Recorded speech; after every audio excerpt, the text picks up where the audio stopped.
Сәлеметсіздер ме, құрметті көрермендер? Сіздермен бүгін біз маринадталған тауық сирақтарын пісіреміз. Ол үшін бізге алдын ала осылай маринадталған тауық сирақтары қажет болады. Біз оны алдын ала маринадтап қойдық және 3 сағатқа осылай маринадтап аламыз. Оған бізге майонез, паприка және де басқа приправалар қажет.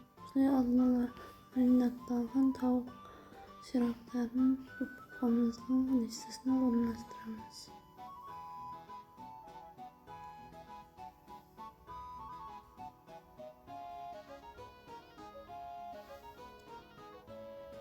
Осылай орналастырып алдық және оны 250 градуста 1 сағаттай пісіріп алдық.